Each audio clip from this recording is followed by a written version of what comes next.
name is Shayna Merlin, and I'm a professional communication skills trainer focusing on healthcare providers.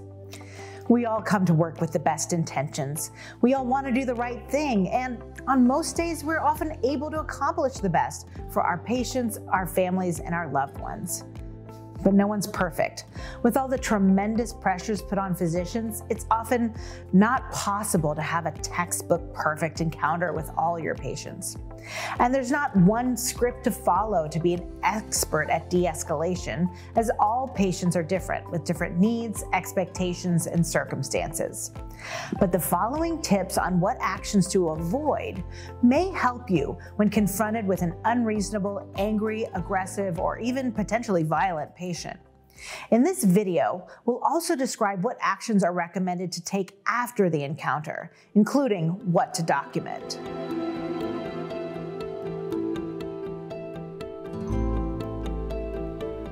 When de-escalating an angry patient, it's important not to engage in an argument or debate. Stick to responding to the patient's needs. Explanations for your reasoning may lead to more disagreement. Avoid using medical jargon. Use simple, everyday language. Speaking beyond a patient's comprehension level may create confusion or be interpreted as condescension or aggression. Do not raise your voice or attempt to talk over a person who is shouting. This will only escalate the situation. Do not respond to abusive comments or questions. Ignore them as best you can. Remember, this is not about you, it's about them. Focus on care goals as opposed to the emotion of the situation or your own feelings. Staying objective, factual, and immune to emotional outbursts will help you better manage the situation. Do not rush the encounter. It's important to not let an emotional or aggressive patient keep you from making the best assessment you can make.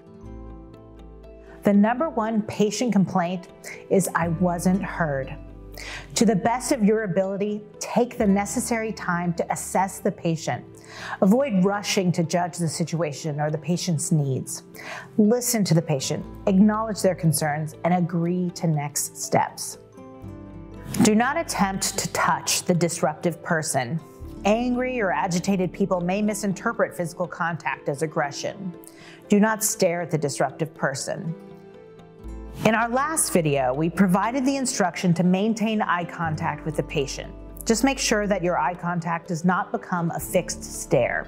You don't want to stare down the patient. Allow the patient to break eye contact and look away. This will help them feel protected and less threatened. Avoid laughing or smiling at the patient during a conflict. This could be interpreted as mockery, condescension, or a lack of understanding. Avoid pointing or shaking your finger at the disruptive person. Again, this may escalate the situation.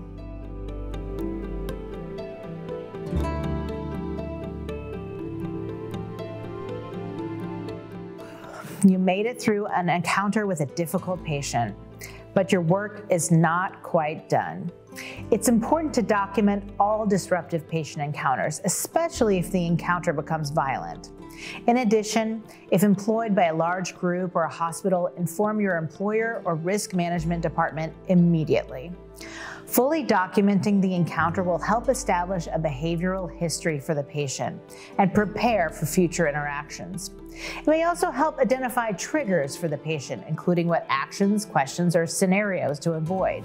If you work in a hospital, update your coworkers in the shift change report of a violent interaction with a patient. Try to also include the most effective de-escalation techniques to use with the patient. Your efforts will help coworkers or future caregivers avoid any triggers for the patient and fully prepare for a more controlled interaction.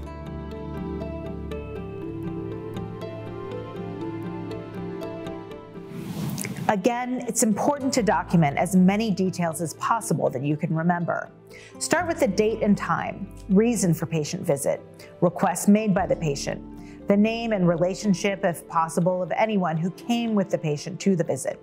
Also, what caused or preceded the outburst of violence? Was it something hard to predict or control, such as a long wait, denial of insurance, wrong appointment time or date?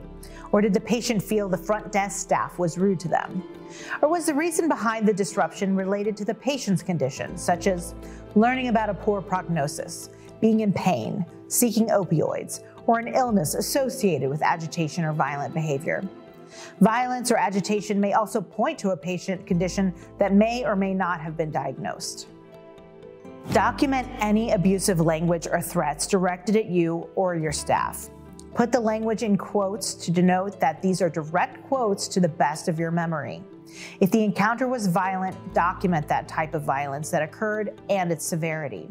For example, was it a push, a shove? Were you grabbed? Were you hit? Or was something thrown? How severe was it? What was the intended purpose and frequency? You may choose to take a photo of any damage and include it in the record. Document how the event ended. Were you able to de-escalate or not? Any prescriptions given? Follow-up appointments made, or boundaries established for going forward.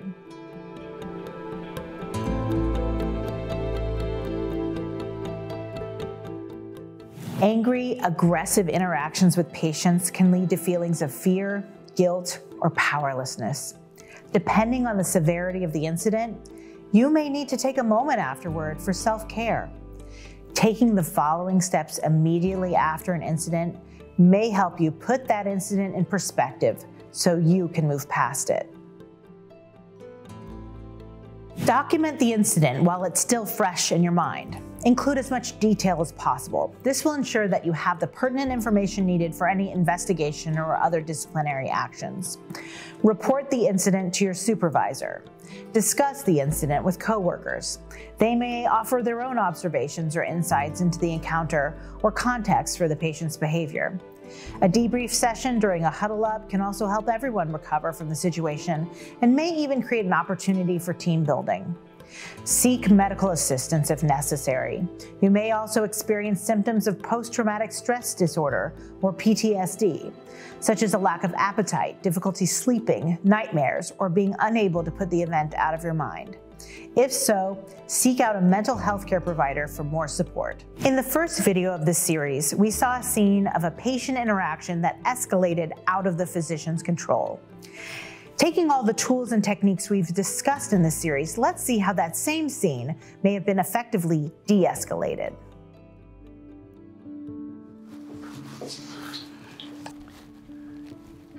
Okay, thanks. If you can check on the lady in 4, I think she might need some help.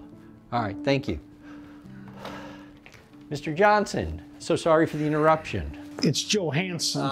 Please have a seat, sir. You just give me a minute here to take a look at your chart, and I'll be right with you.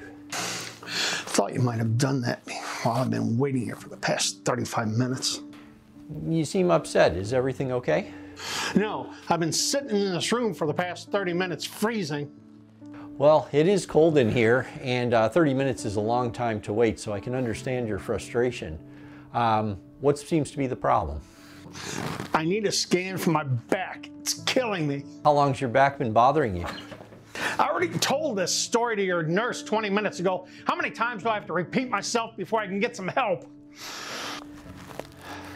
I'd really like to help you, but first I'm going to need to examine you and ask you a few questions. And in order to do that, I need you to lower your voice. Those are really the rules of the office.